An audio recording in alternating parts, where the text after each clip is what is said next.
What's up, everybody? Back, Just Talking Ball, episode number 5. We're rolling, man. The college football season is rolling, and as always, I got my boy, my trusty sidekick, birthday boy. Just celebrated a birthday this weekend. Happy birthday again, Eric. What's going on, man? I appreciate it, man. I appreciate it. Man, so another week. We talked about it last week. You knew going in it was gonna be pretty laid back. Birthday, Texas ain't playing, and then you got a couple bonus treats, man. But we're gonna get into that a little later. So let's jump right into the show today. What we got? We're gonna talk about a couple of topics, man. Upset weekend. Obviously, everybody saw it. We know the main one everybody's talking about, but there were actually a couple of more that's worth discussing and just talking about for a little bit. Mid-season transfers.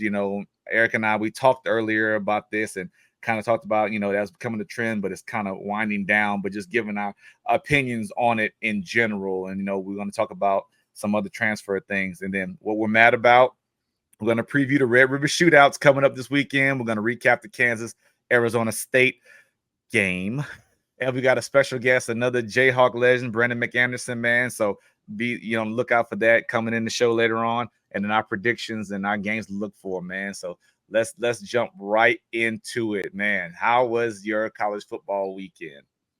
Mine was phenomenal, right? I knew I couldn't lose in the bye week, but I don't think I expected to win back on top, man. And it was helpful for us in many different ways, because the way Texas's schedule is set up, you see what it'll mean to go play at Vanderbilt. You see what it'll mean to go play in Fayetteville, again at Arkansas. And you still got kids on this roster that lost the last time they went to Fayetteville.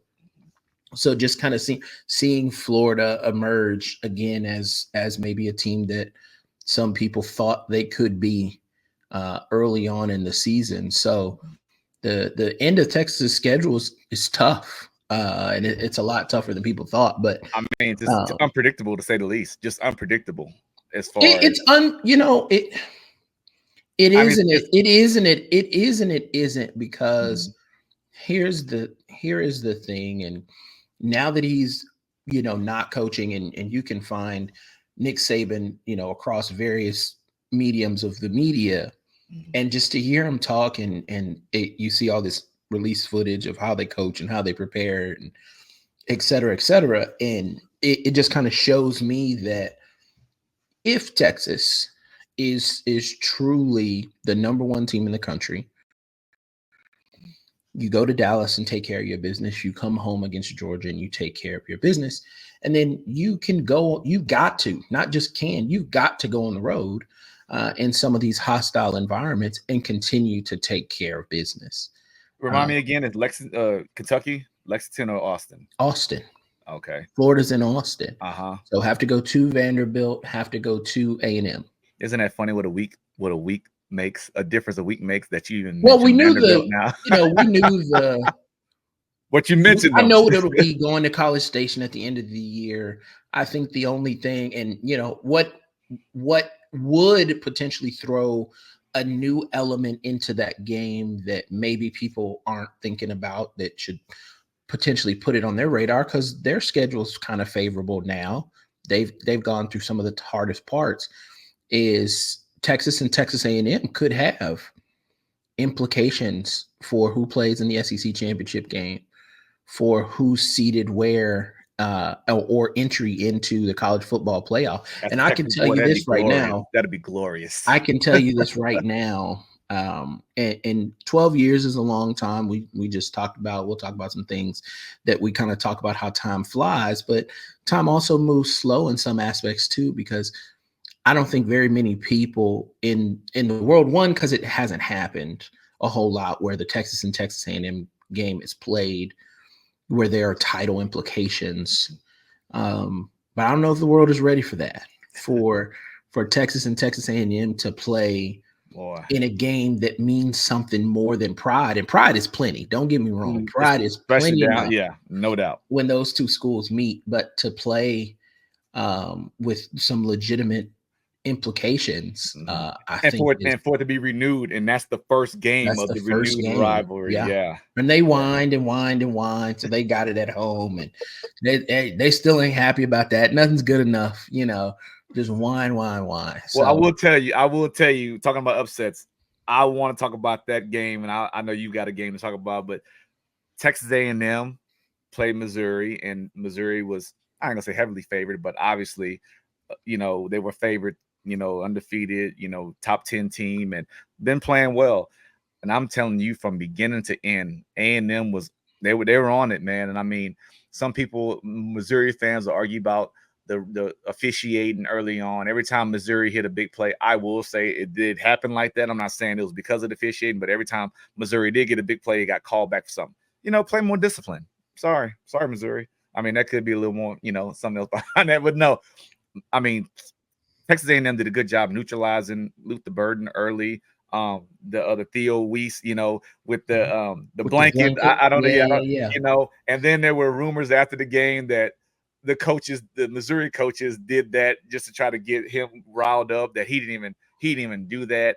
And I was kind of on the fence, have being a player, like, I know social media changes a lot of things, but you hardly knew that's not true.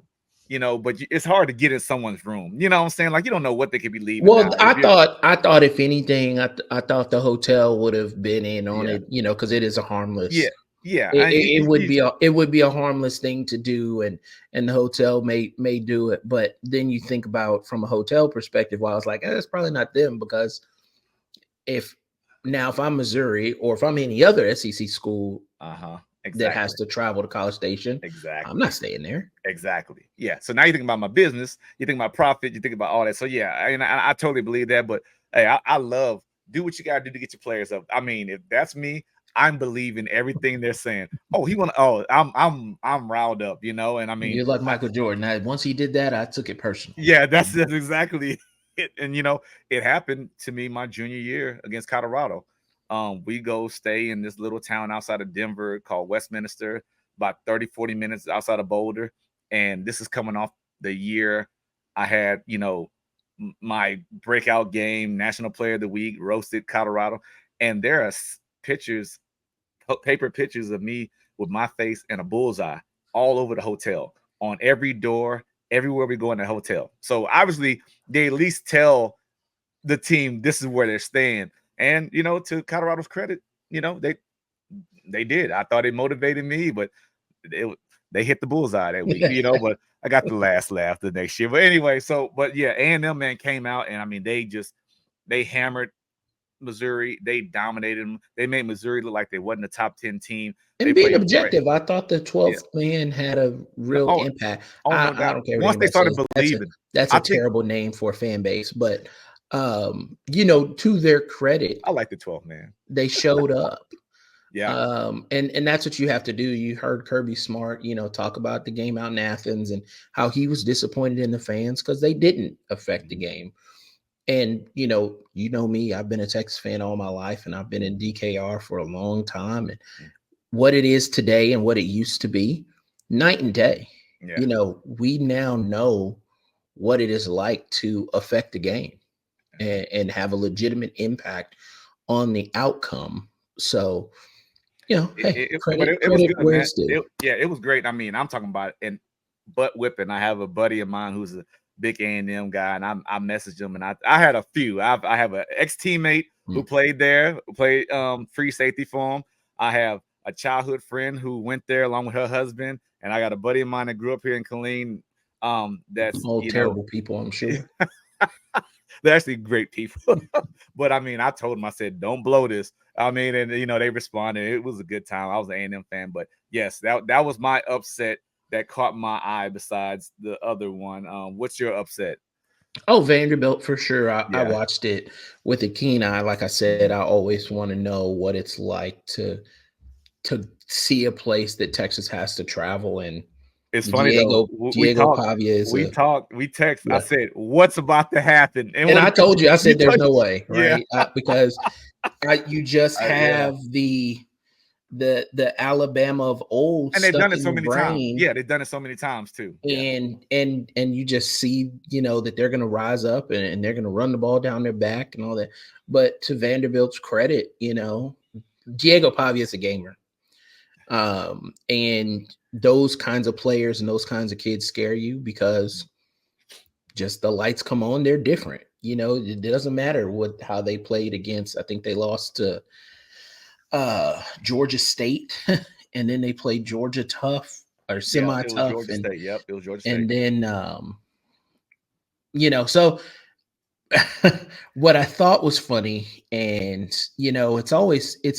I can always tell after the game, and this is almost any sport, right? You can tell after the game who really thought they'd win and believed that we have a legitimate shot, and then you realize sometimes when folks just get lucky, and I thought that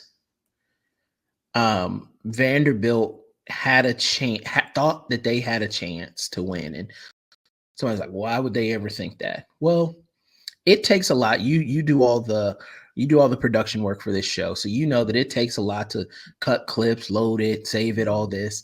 So when they cut that Nick Saban clip talking Oh yeah, about, yeah, yeah, yeah. every Every place in place the is hard SEC to is play in the hard to SEC play except except for and had it loaded and ready to go. Mm-hmm. That means somebody somewhere thought there's Mm-hmm. a chance we could do this. Yeah. And again, there were, I am not sure how much Vandy Stadium holds, but it was a good, They it was a just had it good, redone too. They just yeah, had it was a some good stuff. Yeah. 70-30 Texas Yeah. to Vanderbilt, or sorry, Alabama to Vanderbilt. And it'll be 70-30 Texas to Vanderbilt. Yeah. But I'm grateful now that the kids can see and the players can see that don't matter. And yeah, and it's the same thing. You still got to play the game, but when Yep. you say words or names like Alabama, Texas, it's like, okay, they're gonna take care of business just because of the tradition. But just we talked about it earlier.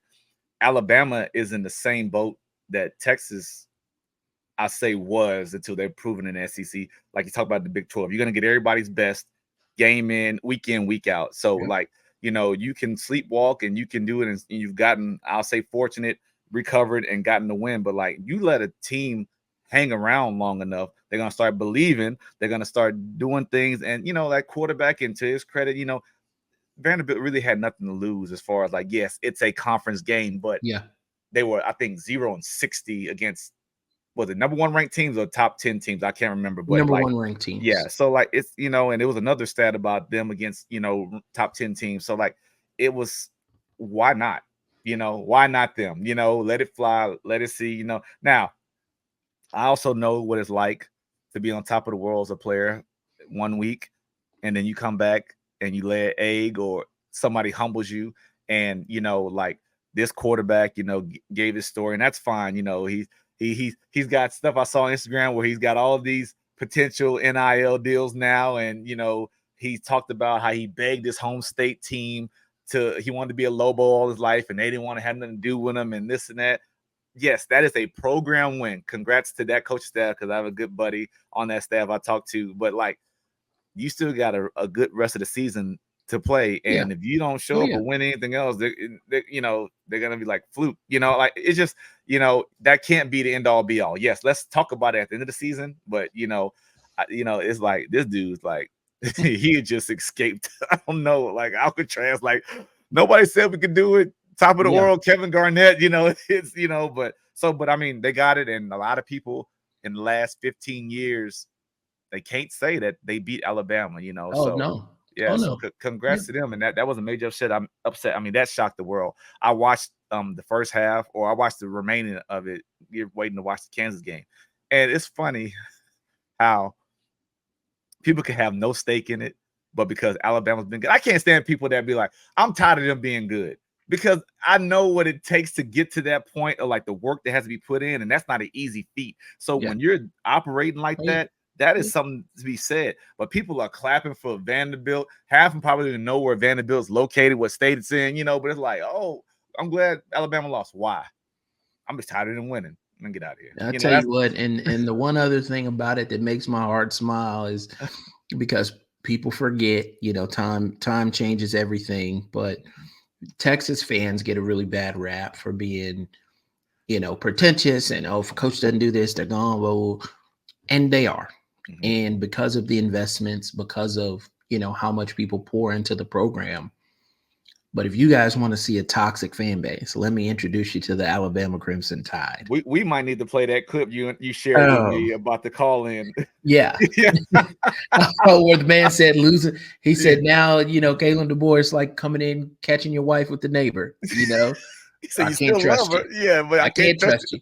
He said, I might stay with you, but I can't. I'll never be able to trust you. You can win the national championship, and I still won't trust you. What? You know what this is equivalent to, brother? You know what this is equivalent to? What's up? This is equivalent to coming home and finding your wife in bed with the neighbor. This is what this is equivalent to, Paul. And I'll say this for this. Me and K-Dub both agree. You could never trust her again. You might stay with her for the kids' sake, but you could never trust the woman again. And the same thing's true with Coach DeBoer. You can win a natty. We can't trust your ass now. You just proved that you can beat the best and lose to the worst in a 2-week friggin' period. You don't lose to Vanderbilt. That's the ugliest little sister on the block. You don't lose to Vanderbilt.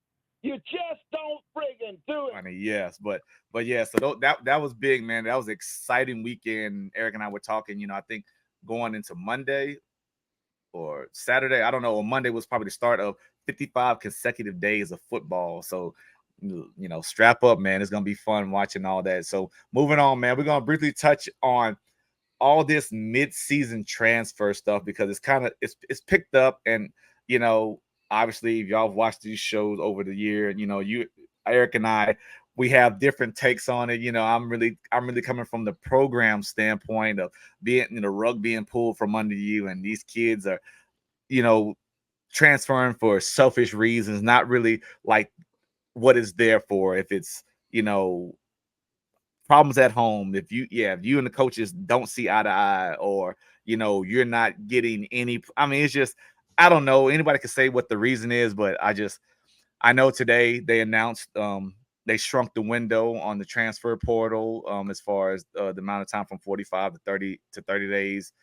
They moved one window to they moved it to the 30-day window is after the national championship game, and then the 10-day window is after spring ball. Yeah. So and so that also kind of makes schools kind of move their schedule, a certain way, because some schools, everybody's spring break is different, first of all. And second of all, some teams practice like a week, then they go to spring break, which I would hate that. Then they come back and finish up the next 2.5 weeks, or they go before spring break and then go into a break. So, and that window is from late February for some early March to, the end during right before final start, in late or early May, should I say. So, that's definitely going to change some things. And this thing is a forever changing thing, man. I think this is, for lack of a better word, since COVID, college football has been so unstable, in my opinion, as far as like just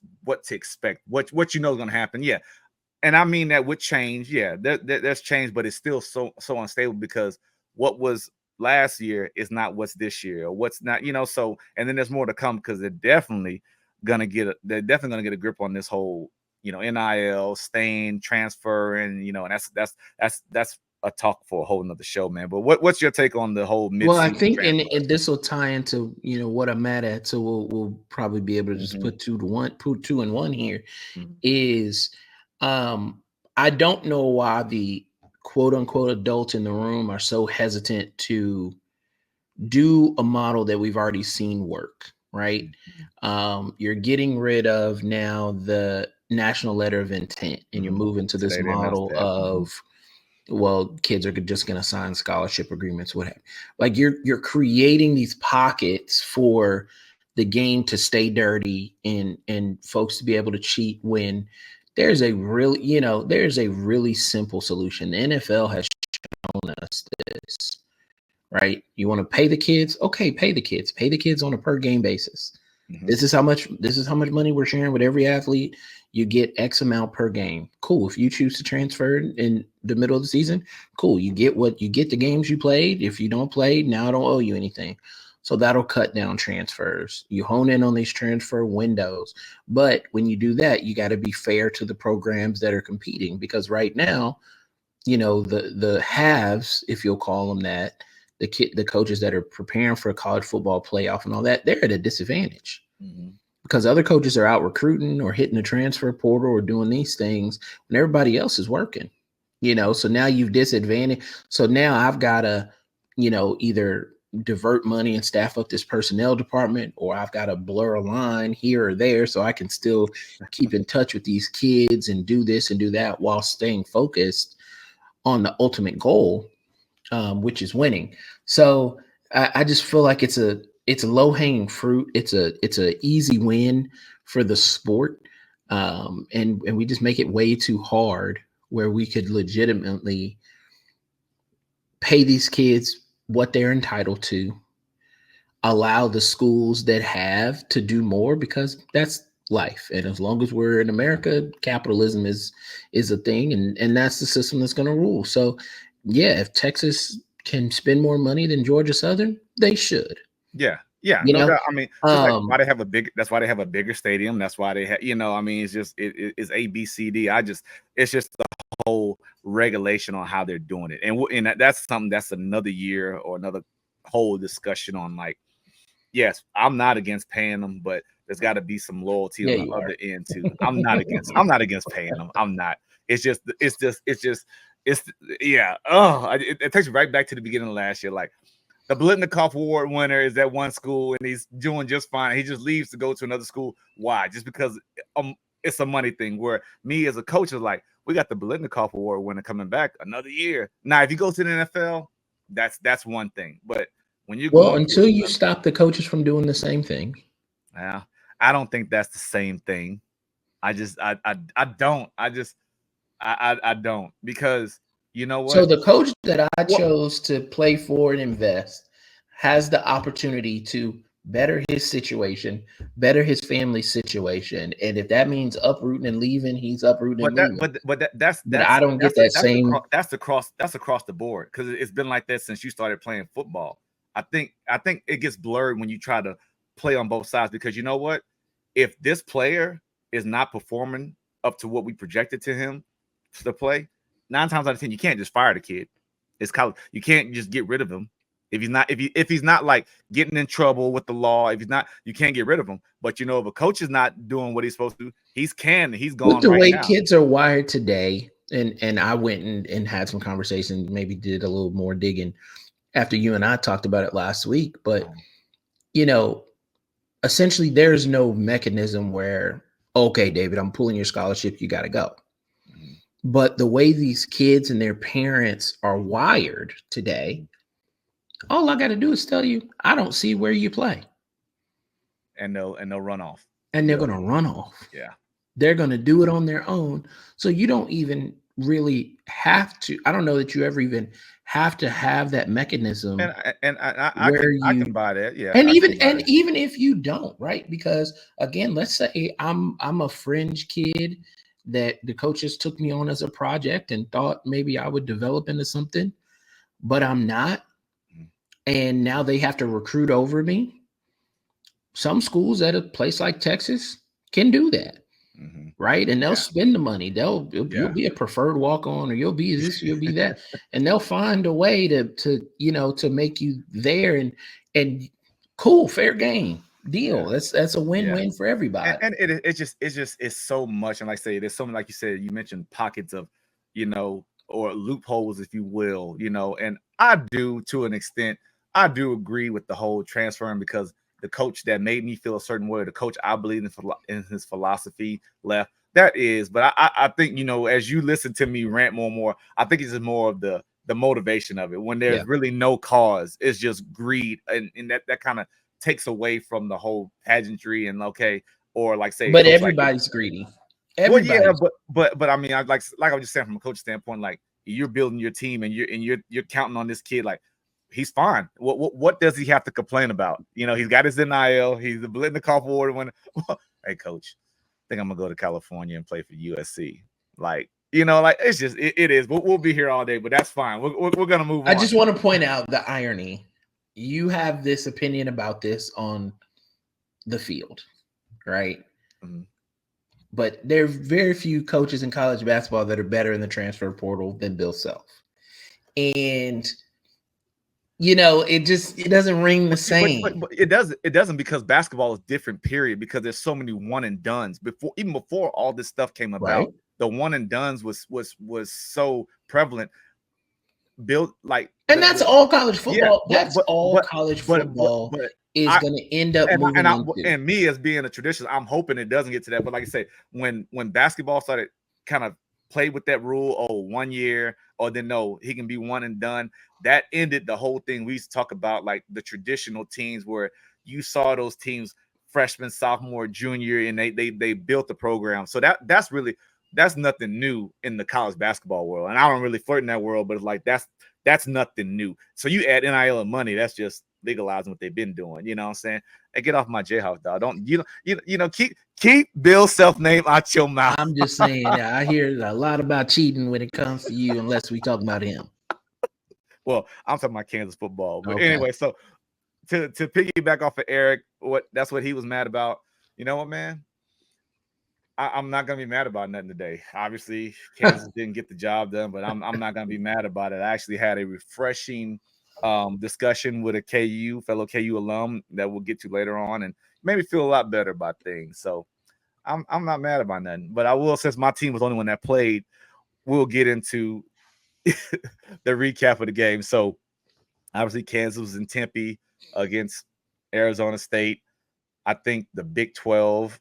Just like I said, we talked about the bottom half of Texas' schedule. I think the Big 12 is unpredictable, to say the least. Not to go on other teams, but I mean, if you're picking odds and you're watching games, nobody thought Houston would beat TCU the previous night, and they put a rock in the shellac into them. There was another. The way who did Texas Tech beat? Arizona. Arizona had upset some people. Texas Tech went there and put it on them. I always thought Stillwater was a tough place to play, but they're proving that not to be the case. Them losing, I think, we'll get into the picks, but like going into, this Kansas Arizona State game, obviously you and I talking, you always ask that question for the last 2 to 3 weeks that, when is it time Is the season over? Is the season over? I'm not going to dig into it because I touched on it later on, but I'm just speaking from a competitive person's standpoint and a prideful person's standpoint. When is it going to be enough to where, someone says, I'm going to make sure that we don't, as a team, we don't lose this game. It's got nothing to do with what the coach is calling. It's not nothing to do with, either side or what the situation, what the record is, man. But like, because Kansas has, and this is going to sound like a broken record, has been in the game every time. And, but the stat that made, and I wrote it down, that kind of gave me pause, and it already gave me nervous energy anyway, was going into the fourth quarter. We had prior to this game, we had been outscored in the fourth quarter 52-20. That was the eighth worst in the country. Okay, so that's stats, that's numbers, but okay, so we have to go and get the lead back in the fourth quarter, and we do. And we do it, and we score with like 2 minutes left in the game. And something in me, you can call me being a pessimist. Sometimes I can worry a little too much, but I said it. And we said it when we played college football, like, score too early. You always talk about Tom Brady, gave him too much time. And that's exactly how I felt, about that game. I thought we played well. We didn't have any turnovers. Both teams' total offensive totals were both over 400 yards. So it wasn't a lack of offense. I thought Jalen Daniels looked good. Some hints of his old self. I thought the running backs did well. I thought Quentin Skinner had a day. I mean, he made some great plays, not just catching but blocking. And I don't know. I know we lost one of our best corners in Kobe Bryant. And I really thought, even before Kobe went down, man, they were picking on Mello Dotson, the other corner, and they got him, but he responded and came back and competed, and did well. But, at the end of the day, we struggled closing out, man. We struggled, finishing the game. And I mean, it didn't seem hard. They get the ball with 2 minutes left, and you're thinking, okay, we're 2-minute drill. We're watching our field. They run and gash it with Scatterboo for like 25 yards. You know, I mean, we just couldn't stop the run, man, and that was our demise. And that's been kind of the trend. If I'm just looking and watching, it's, you know, late game run stuff and the scrambling quarterback. And I don't even think you would consider Arizona State's quarterback a runner or a slasher, but he was effective against us. And I mean, there'll be times that he was waiting to the last minute to pull it and run it. You know, even the commentators like, run it, you got all this, you know, space. So, you know, but I mean, even before watching Scatterboo, man, he's a physical runner. He's a tough, hard-nosed kid. I can't stand him because he's not on our team, you know, and he beat us, but like he's tough, man. I mean, the first tackler never gets him down. But, you know, like I say, offensively, I thought we did well. You know, it's just, you know, what, you know, me and Brandon talked about, you know, later on, I'm gonna get into with some other people. It just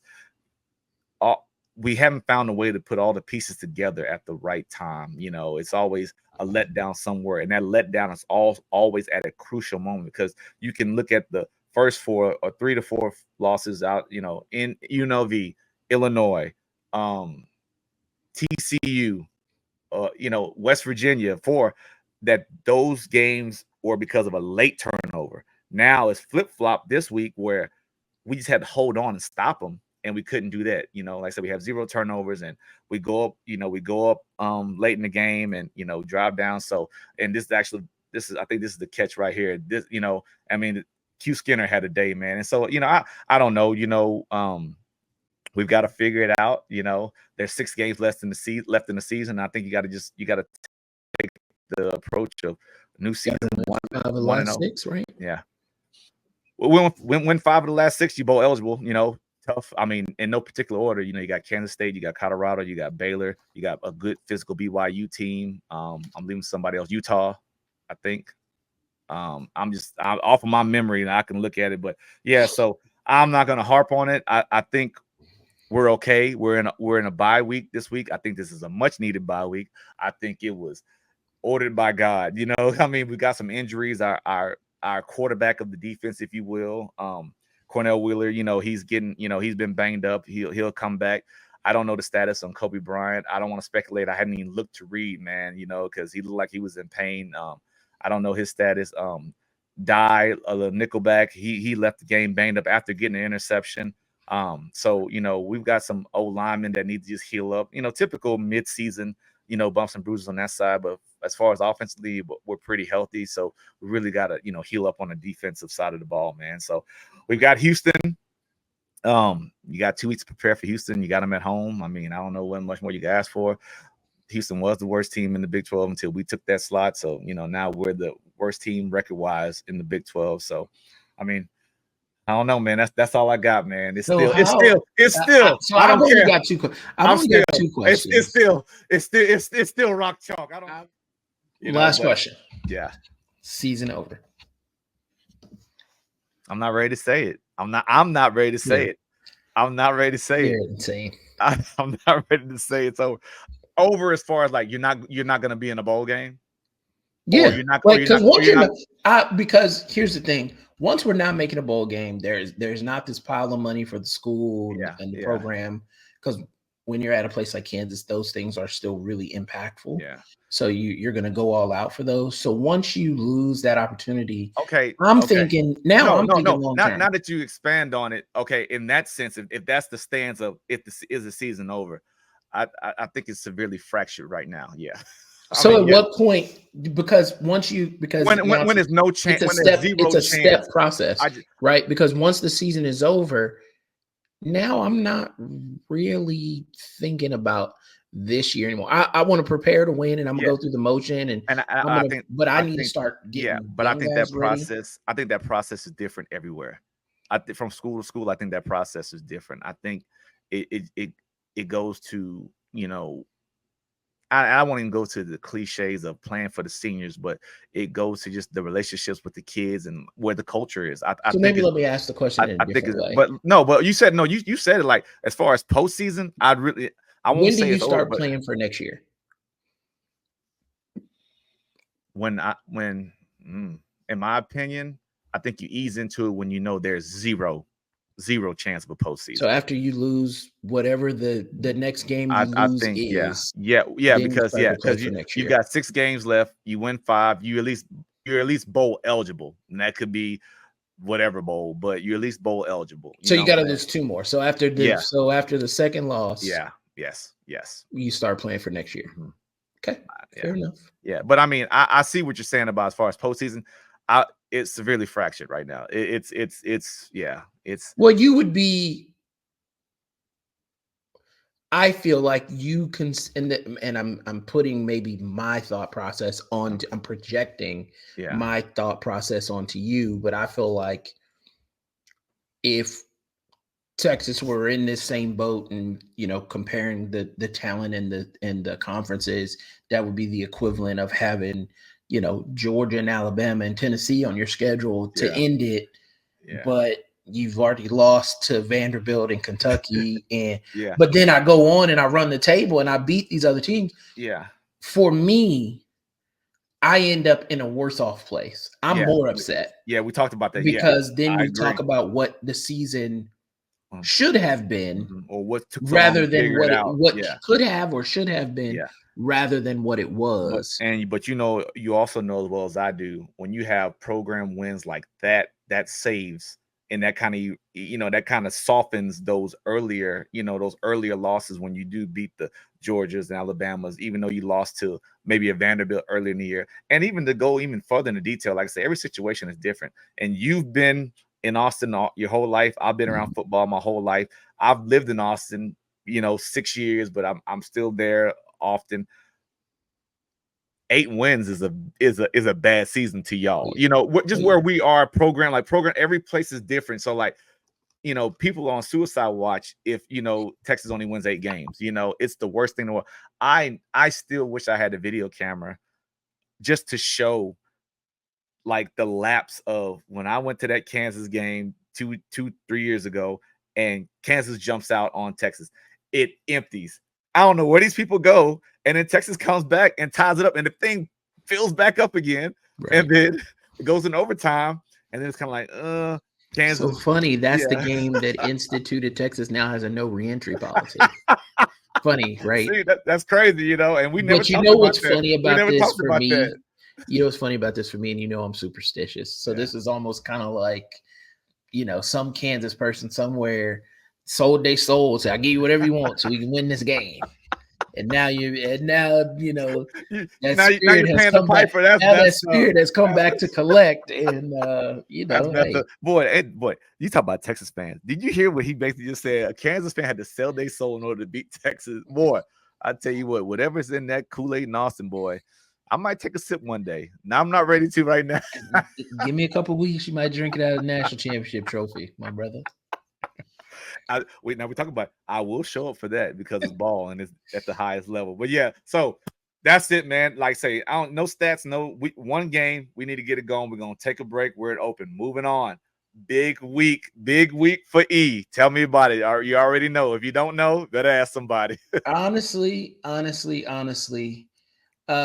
this is a game finally, and I don't even think we were in that place last year because Dylan Gabriel was very good. I thought we were in that place maybe the year before, but sometimes it doesn't happen a whole lot in rivalry games because normally those two teams are close enough to one another where you can throw out the records, you throw out the statistics, and the game just gets weird and wild and crazy.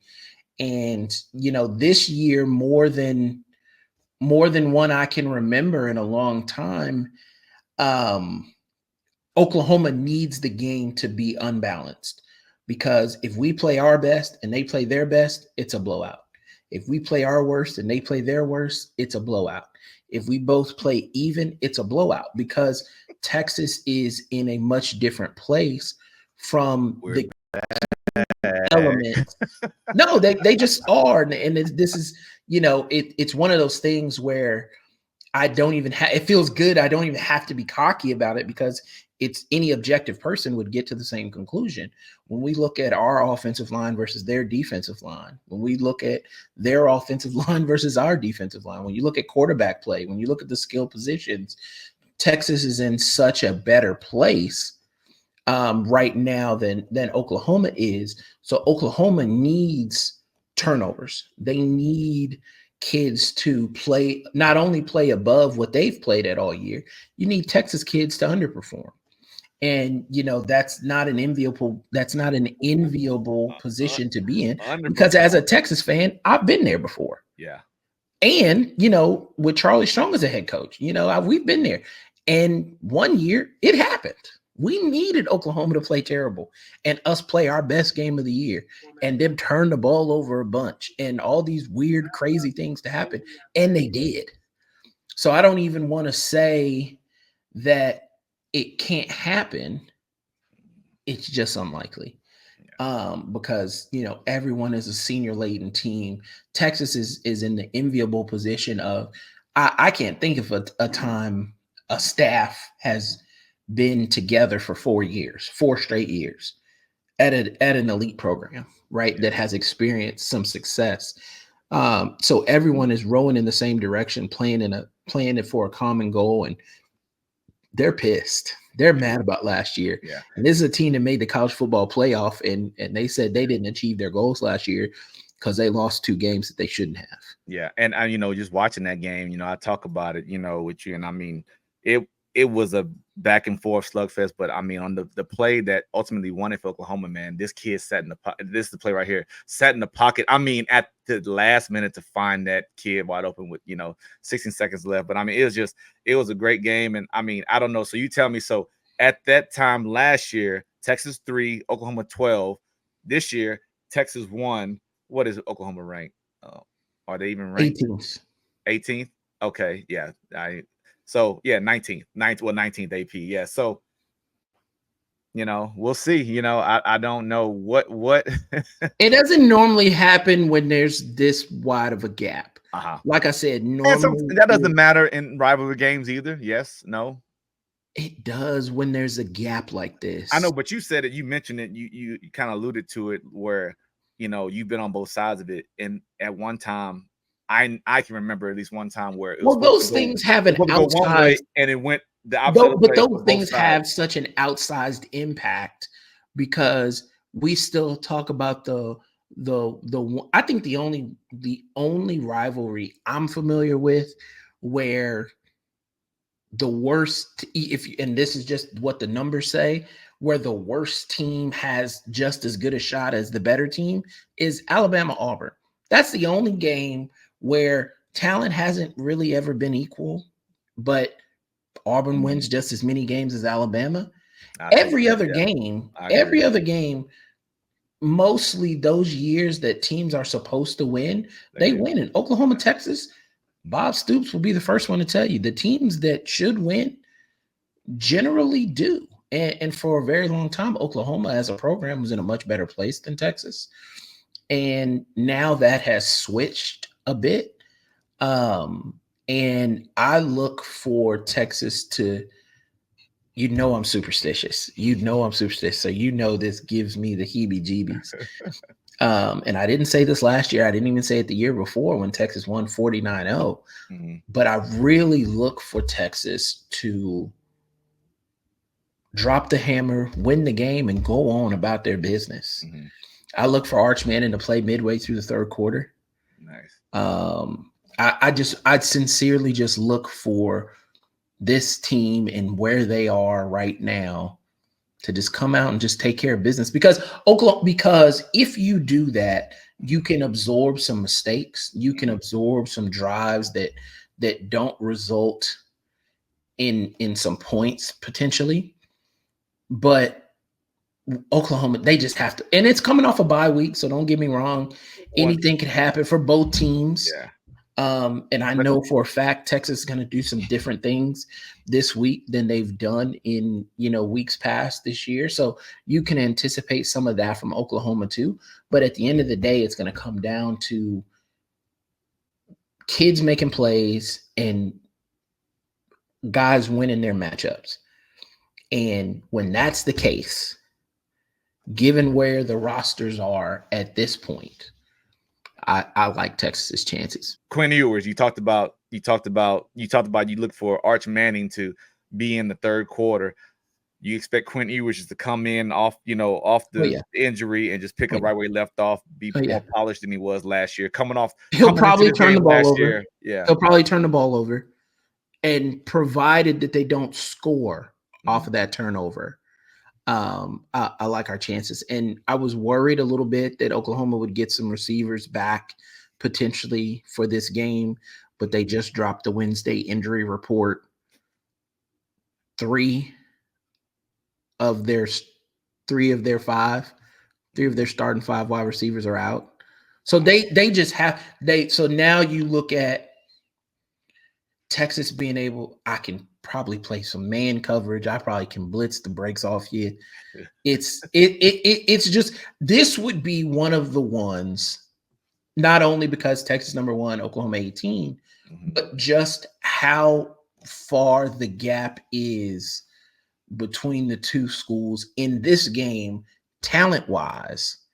It would be one of the ones that would be up there in terms of upsets and what that means. Well, I won't put this on you. I can absorb it this week. I'm telling you, I'm so unnervous. I'm talking about as far as like a prediction on the score. Texas right now opens up as a 14.5 point favorite. Take them to cover. Nice. Well, is this the first time? In fact, I probably will, because I always get annoyed with myself when I feel something so strongly, and you don't want to go with it. And I don't go with it out of superstition, but it's like I'm telling you, they are so focused, and we're out. We all know what I do in my day life, and so I'm out, and I didn't see none of the kids. I didn't see none of the athletes this weekend. I didn't see none. That tells me they're taking the recovery serious. They're watching this film. They're putting in their individual time into their craft. And I think they are looking for their goal. And I've seen, if I didn't see it with my own eyes, I wouldn't believe it. But their goal probably is to hold Oklahoma scoreless. And not in a facetious way, as in they probably got it on the board as that is our goal. And if we don't accomplish this, it is a failure. Well, we'll see. Texas leads the series all time, 63-51. I think 5 ties. Is it the first time the game's been at 2:30? No. Okay, was it last year? It used to be 11 o'clock. It's the first time. It's the first time in about 6 years. Okay. I know you would, but it has happened. What has never happened is the game has never been at night. And the SEC has promised, though, that if warranted, that game will get that window in years that it's worthy. Time. Okay. Well, we'll look forward to that. I'll be able to sit back and just not have to worry about nothing and just enjoy football. So I want to ask you, that's what I wish I don't even know that I would have been able to predict it. But I talked about, how I felt last week. Oh, I can't lose because it's on a bye week, but we end up winning. What is a win for Kansas on this bye week? If what happens? It had nothing to do with nobody does. It's all internal, man. Because right now, I was expecting you to say Missouri lose. Well, no, because that's just a rivalry hate. It's not a conference thing anymore. If I don't play, I don't play and A&M and Oklahoma lose, that's a win for me. Well, yeah, I'll take that. That's almost like those givens. You know what I'm saying? That's a given. Now K-State as well. Then we're having a good time. But I try not to take too much delight in other people's misfortune. Sports is always fair. But now we're gonna get into that interview I talked about earlier. Man, we got this Kansas alum, Orange Bowl champion, BCS, back when it was called the BCS, Brandon McAnderson. Man, check this out. All right, now we got a special guest, my very first repeat guest, and I'm honored to have him. Man, this is my guy. This is a guy that our friendship has grown over 667 miles away, man, from Killeen to Lawrence. And, we just, we talk, he's the sideline voice of KU football, one of the Kansas greats, and RB brother, man, that we talk very often, man. I'm so happy to have my guy back, Brandon McAnderson, man. What's going on, Yes, B? sir. Glad to be here. Glad to be here. You know, we're each other's support teammates right now. You know, our team isn't getting outcomes that are desired or the things that we would, the way we like for it to look, man. You know, as we could get right into it, man. I mean, you're on the sideline, you've been there, you're a Lawrence guy, you've seen the very bad, you've seen the good, played on the best of the best, and you've had a chance to witness this, Lance Leipold regime, and there's been some good things. He's trended upwards. So now, with expectation in place for the first time in a long time in Lawrence, since you guys, in 07, 08, and that expectation not being met. And I know it's a different feel because even I feel it as far as like, okay, we expect to win, and that's how you need to be. And the swagger of the offense, the experience of the team, all these things. And now, we've only got one win on the year. Tell me, in your opinion, what you think, being right there in the heat of it, man. What is the difference between last year's team and this year's team? Because essentially, it's, for the most part, besides a few transfers and graduation, it's the same team. Yeah. The part of it that's interesting is that, Kansas football under Leipold, and thanks for having me, bro. I love being on here. Oh, man, I love having you. Appreciate it. With Leipold, there just hasn't been a lot of hiccups. There's barely been any speed bumps. I mean, a couple injuries here and there, but everybody deals with injuries, so that's not unique. No doubt. I think what I'm used to as a college football player is more like what's happening this season.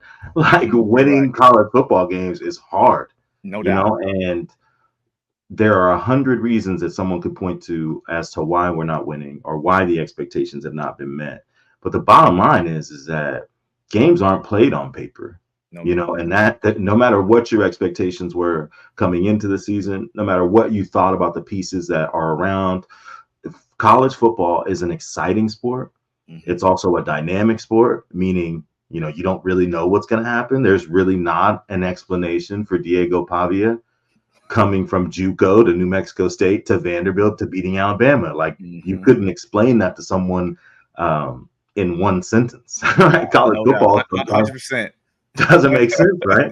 And if you look at the team that I played for, we ended up going 12-1. Mm-hmm. I don't think we had a recruit in the top 700 barely. I mean, we maybe had 3 recruits that were higher than top 700 in terms of national ranking. Yeah. I'm like, you're talking 3 stars, Aqib Talib 2-star, Chris Harris 2-star, Todd Reesing 3-star. I mean, this wasn't, and we figured it out. Yeah. So what happens is college football is very dynamic, and the pieces fit, don't fit, but every team is new.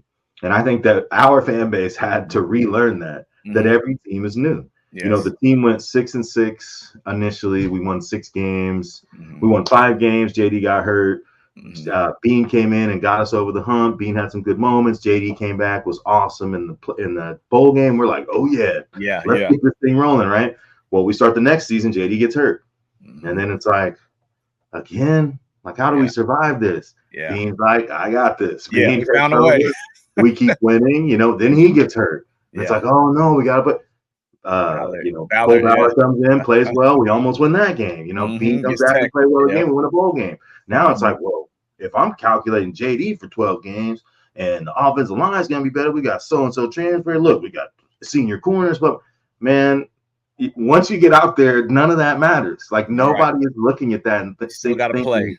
Oh no, we have to play Kansas. They're thinking, oh yeah, we get to play a ranked team. We get to play a team with Jalen Daniels. We've read 47 articles about Kobe Bryant. We've read 50 articles about Devin Neal. We've seen these guys around. These are the guys we want to beat. So you go back and, like, your disappointment is telling you one thing, right? You're like, oh no, man, if they could just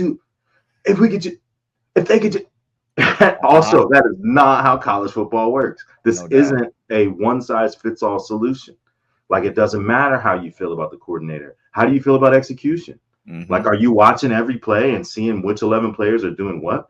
Yeah. And the example I will use is this season, speed option's been one of our best plays. Mm-hmm. And, JD reads it well. He gets downhill, and he can pitch it to some backs that can really go.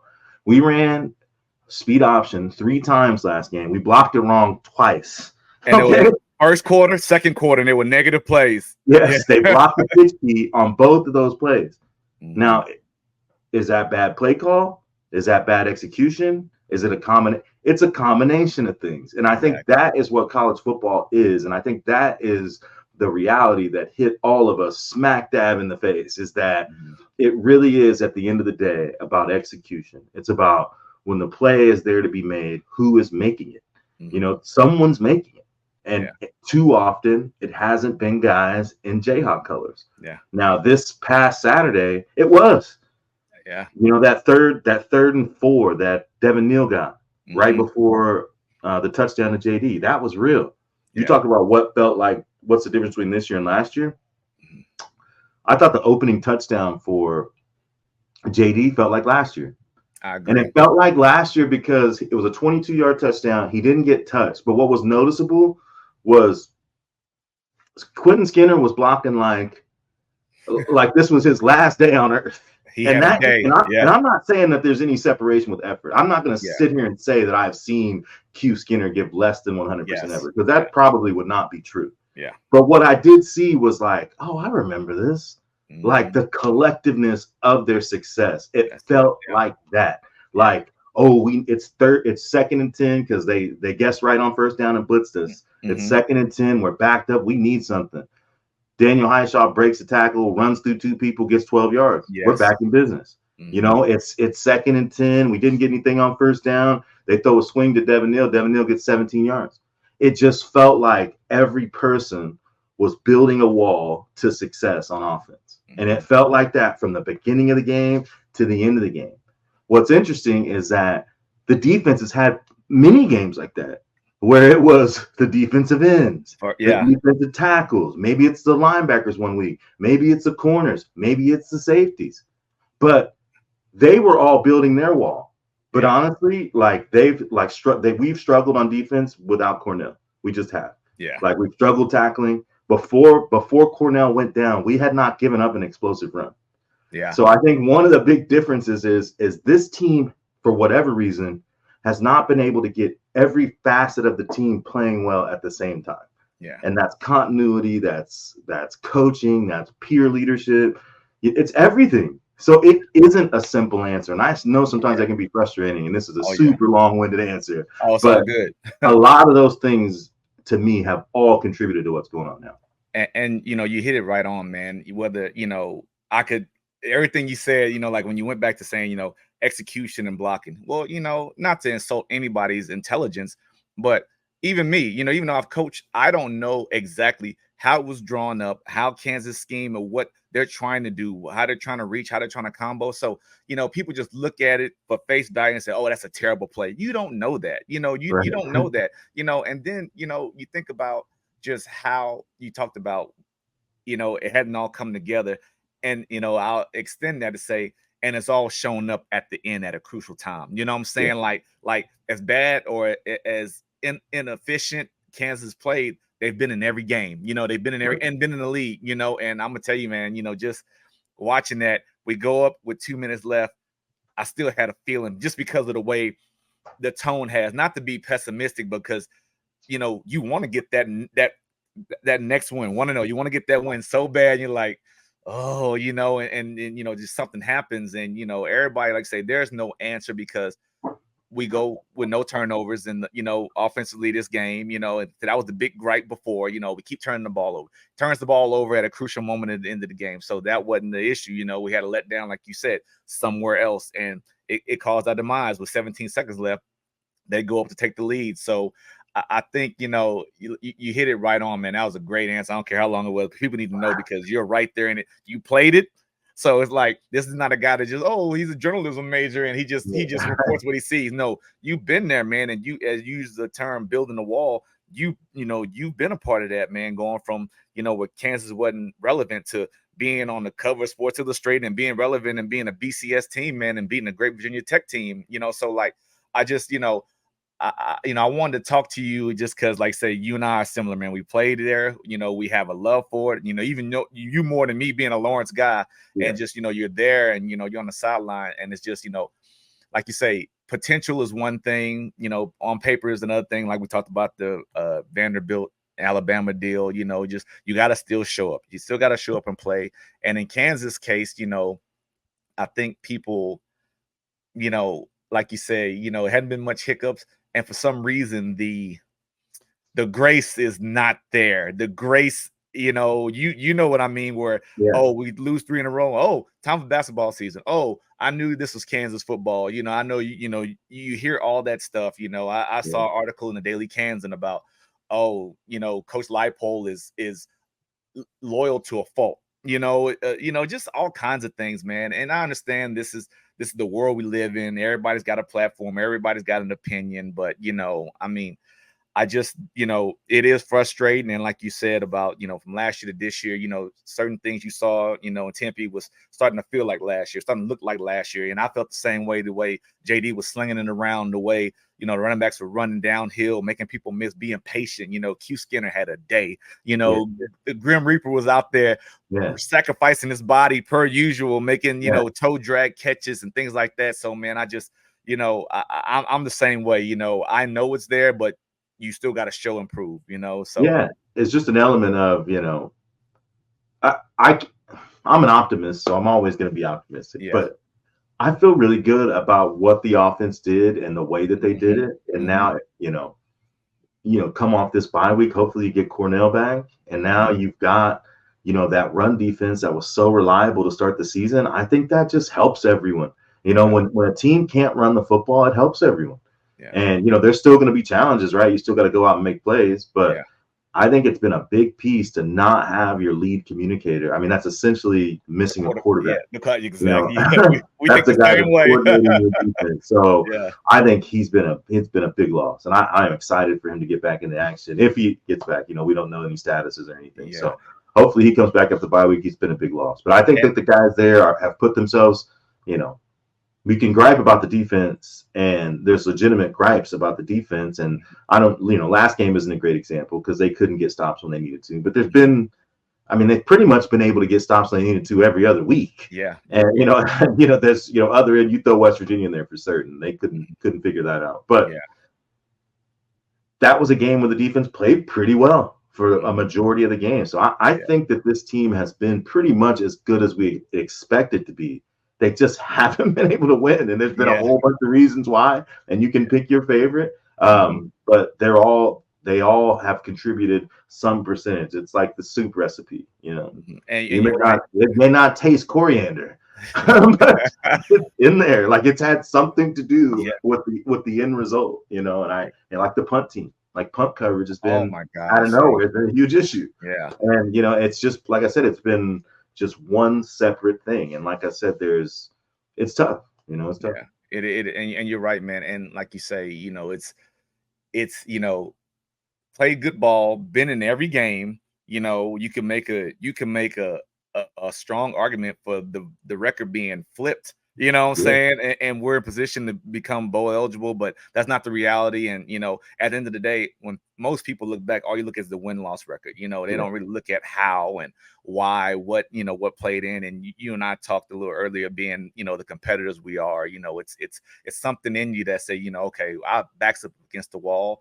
It doesn't matter what the outside world is saying. We got to find a way. We got to, get some pride up. And, the only thing that matters is what's in these 4 walls, the people in these 4 walls and this Jayhawk family. And we got to go, and that's pretty much where it is, and, I don't know, as I move on with it, what is the next step for Kansas football in terms of where do we go from here as far as, people, you hear a lot of things. People say, well, let's get some young people in. There's always been the whole Ballard thing and the other quarterback, just get all these quarterbacks rolling in, or do we really continue the season as far as mindset is competing? And you never know where the chips may fall as long as we take care of our business. So in your opinion, B, where you think, what's the next step for Kansas football coming off this, bye week, getting healthy, getting some rest, maybe throwing some new wrinkles in, getting some extended practice time, meeting time, film time, kind of relearning ourselves, self-scout, whatever in the menu, like say the recipe of the ingredients may be. What do you think? Where do you think Kansas needs to go from here? What's the focus? So the cool part is that during the bye week, it's mostly about the young players. So everybody's getting their wish, right? During the bye week, There's going to be a lot of scrimmaging with the young players, the quarterbacks that we're excited about, and some of these DBs and linebacker prospects. They're going to get a chance to mix it up with each other and play a lot of football and communicate the defense and get people lined up and make tackles. So that's always a fun part of the bye week for the whole team. So that's kind of my answer on what's going to happen with the young people. As far as what I expect for the rest of the season, it's really the benefit of having so many veteran players. Most of the time when you get to 1-5, regardless of how you got here, getting blown out or losing close games, you're like, nothing to play for. Well, when you have 30 seniors, there's a whole lot to play for. No doubt. A lot of these guys want to play pro football. And I would say around half of them will play pro football in some capacity after this season has ended. So, one, you can't look those guys in the eye and say this is about the program, because if that guy's not ready to play, it ain't about the program, right? As a coach, Coach Leipold's job is to put the best team out there every week. He's not supposed to put the best team out here that can prepare him for next season. How do you talk to Devin Neal about next season? How do you talk to Bryce Cable about next season? You can't. You don't owe those guys, but they've earned this. They deserve this. They deserve their opportunities to shine. They deserve to build their opportunities to play pro football. So I mostly don't want to hear that in terms of if there's a guy that positionally that's playing well enough to play, that is a young player, let's see him. At the end of that game, we got to see, the Dye brothers have both been banged up. We got to see Taylor Davis, a Texas boy, a safety. I thought he was awesome.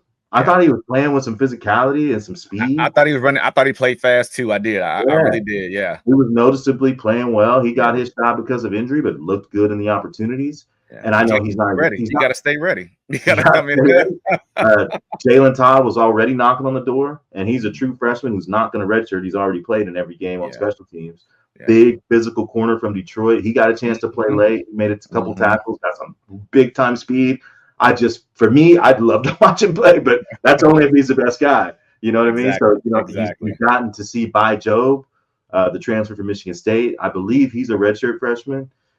We got to see DJ Warner's a true freshman. So we've seen a good amount of young guys. Some guys on the offensive line that'll be coming back next year. So I think that's the cool part, is they sub so much. We've gotten to see some guys. Blake Harreld's a young player that's going to be a big part of the future. So on the defense tackle position. So we've seen some of those guys. So that excites me. But I think at the end of the day, when you have 30 seniors that want to play pro football, these guys aren't mailing in a thing. These guys aren't giving up a thing. They're not giving up on their coaching. They're not lacking belief. They are in disbelief after every game. Yeah. Just like you. Yeah. You know what I mean? And I see it. You can see the body language, man. I'm obviously watching on TV, but I can see it, man. It's can't believe it. They're how? How? These are the same scenarios that we've been winning, for the last 3 years. We've been winning all these games. Iowa State was a tight game last year. That touchdown to LJ didn't believe we went 31-21. We've been winning these games. It's not happening this year. That's not the time to stop believing in your program.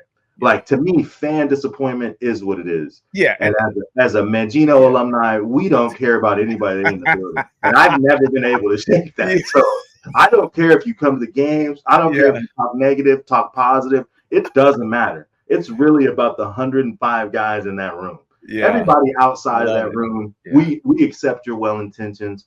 We accept the love and we accept the criticism, but you don't matter. So if you play football in that building, that's all that matters. So and that's it, man. And do you, and like I say, it's cliche, but when we're talking about this specifically, Kansas football, you know what it takes. You've been there, and for someone just to, it's easy to criticize. Well, everybody could be an armchair quarterback, you know what I'm saying? But I think I don't want to give them too much time, but I think the word fan needs to be, put up in a dictionary, redone, because, fan also includes loyalty, not just, I love them so I can talk about them, but and I'm going to leave you with the Manginoism.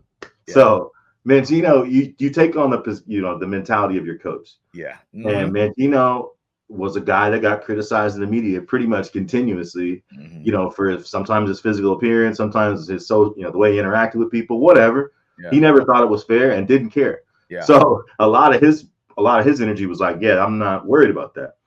And one of his things with the fan talk every year was he's like, you know what fan stands for? It's short for fanatic. So and that's the way that he told us. Right. That's the way he told it to us. And Yeah. it is no, and like I said, it is no criticism to those guys. They can say and do whatever they want. Oh yeah. But I think when you're in the building, it doesn't matter. Yeah, no, you're right. And that's a great way to wrap it, man. Last question. Let me see. I'm looking 1, 2, 3, 6 games left. Yes. Is a bowl is postseason realistic in your opinion? I would say postseason is unlikely. Not because we can't go 5-1, because I think we can. Yeah. I honestly think, man, you know, I was the guy at the beginning of the year, like, hey, fans, shoot your shot. Yeah. And here I am not shooting mine. I think it's completely a possibility. Yeah. What I liked about what I've seen last week that I think is transferable is how simple it was. There was not the things that we were doing effectively did not have a measure of functional complexity. I thought we were doing the small things better. Yeah. And I don't see what reason they would have to not to continue down that path. I think the staff has been more focused on rhythm throws for JD. And as you can see, once he gets rhythm throws and gets to running around, he starts to feel a lot like himself, and it kind of helps. Looks more like himself. You know, he just looks more, you know, just comfortable. Even rolling out to his left and getting his body around, you know, squared up to make those throws. You know, I mean, but you know, he looks like himself with that rhythm. The offensive line's been good all year, and they, you know, other than the West Virginia game, they really haven't even struggled. They've been pretty good, and they were good last week. They were good the week before that. I expect that to continue.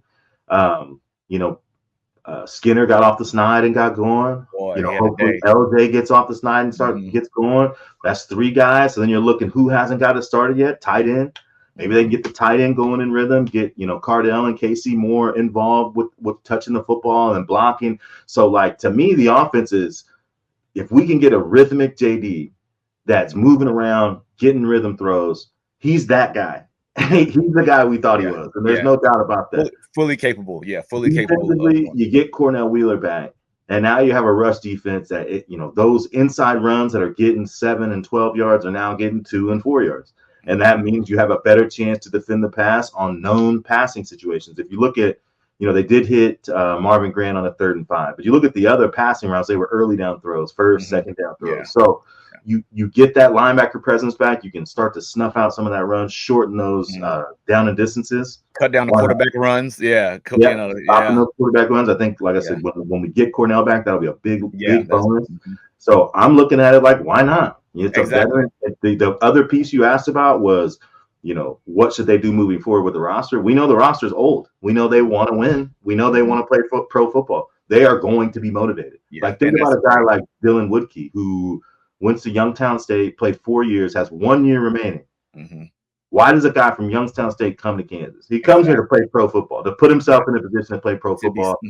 He's done that through the first half of the season. He ain't going to stop now because they only have 1 win. He's going to continue to try to put himself in a position to play pro football. And that goes for Caleb Taylor. That goes for Jeremy Robinson. That goes for J.B. Brown. That goes for Cornell Wheeler. That goes for Melo Dotson. That goes for O.J. Burrows. That goes for Kobe Bryant. That's your start. That's 8 of your starters on offense. Hey, you said that, man. I thought they were really trying to pick on Melo. They picking on him, man. They were picking on him. I'm like, what? He answered the bell and keep picking on him, because eventually that guy's gonna make a play. No doubt. You know, he got a pick against TCU. I think he's probably performed, you know, not as well as he would have hoped, but there's 6 more opportunities to prove himself to the guys that. But he rose to shot, and I didn't mean to put you on the spot with that, but that was more of a me and you thing, you know, because we're the same, because we've got the numbers. I think the sky's the limit with this team. Now, you know, percentages and the way this team's playing, you know what? We'll take it 1 game at a time. But, you know, your answer is exactly the way I feel. Like, yes, it looks unlikely, but I think it's very, very possible. And they're very, very capable, but you still got to go do it, you know, and this is not, and I think if anybody would look at us on the outside looking in, we would be the last 2 people that they would think that would be negative, you know, or so critical of our alum, you know, our team, you know, we played for. So, but I appreciate that, man. But I'm gonna let you get out of here. I know you got a Yes, sir. busy evening ahead of you. You're a busy man. That's the Mayor Lawrence right there, y'all. So, so I appreciate you coming on, man. I look All right, forward. brother. We'll definitely talk again, man. I look forward to seeing you in Waco. I still got that circuit on the calendar, Yes, man. sir. So Let's be get it. safe out there, man. Appreciate you, All right, B. man. Peace. All right, take care. All right, so enjoy that, man. We could have talked all day, man.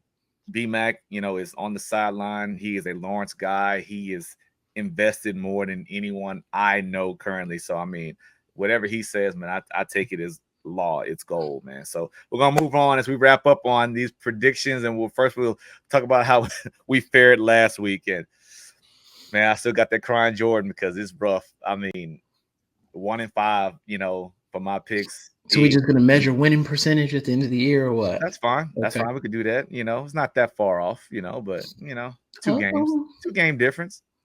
Game difference. You're under 500. I'm 6 games over 500. I don't know what the percentages are, but I think it's probably a good gap.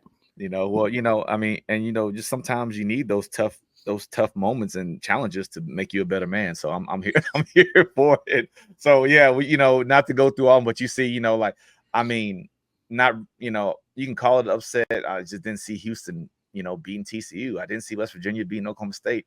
I did not see Arizona losing to Texas Tech. So it is what it is, man. Obviously, we talked about it. Nobody saw Alabama Vanderbilt. Any other ones off your picks that really jumped out at you? No, I thought A&M had a good chance, but my soul just wouldn't let me do it. And the other two, I think, probably tripped up everybody else. Your soul. That's a good one. Well, that's some deep rooted hate, boy. All right. So moving on to this week, I put the logo by there because that's a win. We're open. That's a win. We're gonna get healthy and get going. Just because I like Utah. I still don't think they've gotten to play their best ball and look like a polished team that they were projected to be with the whole quarterback situation, health and all that. But I still like them to beat Arizona State. I don't know. Cincinnati, man, is an unknown. I don't feel good. I like, RJ Harvey. I thought Central Florida, they still have some inconsistencies, or times where they play inconsistently, but I like them. BYU's being physical. They're hitting people in the mouth. They're probably the biggest surprise in the Big 12 right now. I think they were picked like 15th, preseason. Iowa State is good. Iowa State is good. I hate to say that. Iowa State is good. And that's all. Coach Campbell, they're rolling. And, I never know. I said this a week or two ago, never go against Coach Prime. And here I am. Out of all schools, I'm picking K-State. I don't know. I'm an asterisk that. I'm not an Indian giver, so I'm going to hold. No, you know what? I'm a hold. It is what it is. What about you? And my highlighted game is Ole Miss LSU. This is not necessarily a traditional rivalry, but an SEC rivalry. I think Ole Miss is rolling. I still don't know who LSU is, but I think it's in Death Valley, and yeah, if it's a night game, boy, it's nothing like Death Valley at night, and I don't care who you are. There's some big games, so that'll be the game I'll be keeping an eye on watching. What about you, E? Besides the obvious, like we said, I honestly, and I mean this with all due respect, I got Texas big. I've got Alabama in a bounce back, probably big, because South Carolina has to run the ball to be successful. And Vanderbilt does some great things, so I don't want it. The numbers probably look like Vanderbilt just did whatever they wanted to do, but they have a very unique kind of triple offense. Look who Missouri. Triple option offense. Yeah, that's why. Out warning to Texas fans, I'm more nervous about the Vanderbilt game than the Oklahoma game because of where it is. That offense, you need some time to prepare. And because you've got Oklahoma this week, you got to focus. Because you got Georgia next week, that gets all your focus. And you're only going to get a week to go to Vanderbilt. Same problem Alabama had right before Georgia. You're invested, you're focused. That's a rough and tough game. So, upset alert. Alabama big. I think Missouri obviously bounces back. I think they are a fraud. I really do. Agreed. But Massachusetts is Massachusetts, and whatever. This isn't basketball. True. Georgia big. Mississippi State's got to run the ball. They can't pass it. which is Georgia's weakness. So when you can't take advantage of that with a freshman quarterback, you're just kind of stuck. I've got Florida, man. I think they are turning into who we thought they'd be at the beginning of the year. And I think Billy Napier is coaching for his life, and that coaching staff is coaching for their life, and that just does something to you. No On one hand, your back's against the wall, and on the other hand, you're carefree, man. Hey, we're gonna prepare. We're gonna do what we can do. Is that the Whatever world's happens, largest outdoor happens. cocktail party? Is that No, what the name of that's that rival? that's Oh, Florida, that's Georgia. Georgia. That's Florida, Georgia. Okay. Georgia. See, I'm a And they big had the old nerve guy. to say that game is on par with Texas, Oklahoma. Yeesh. Well, Insane. You know what? Ole Miss, LSU. I'm the same as you. LSU just don't do a lot of losing at home at night. So I look very much forward to see how Lane Kiffin makes that must-see TV. And then I've got Kentucky, man. I think Vanderbilt, they do have some challenges, and LSU coming off a bye week. Kentucky coming off a bye week as well. Just a little bit more focused. And not that Lexington is just a ridiculously tough place to play. But I think they'll get it done. Their defensive line is pretty good. And then Ohio State, Oregon. I think we could see this game again in the Big Ten championship game. But right now, those are the only two teams from their play so far that seem to be nipping in that same top tier as some of the best teams in the country. So who do you like? Who do you like in that game? Autzen Stadium is a tough place to play. Dylan Gabriel, I've seen it, and it's just hard for me to.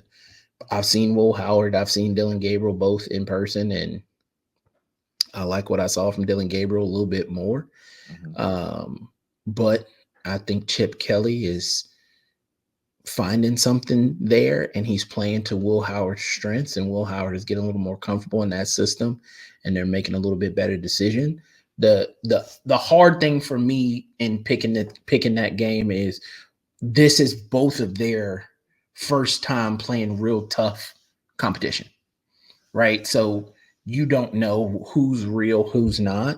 So I'm going to go with the talent of Oregon. I'm a Dan Lanning guy, so I'm looking forward to it. Number 1 defense in the nation, total defense, Ohio State, Oregon, number 10. So, I mean, you're talking about 50. But Ohio State's schedule has been embarrassingly bad. And you're talking about 56 yards difference as far as 1 and 10. So, I mean, it's but Ohio State has their schedule has been embarrassingly bad. I think Oregon has had some tougher challenges.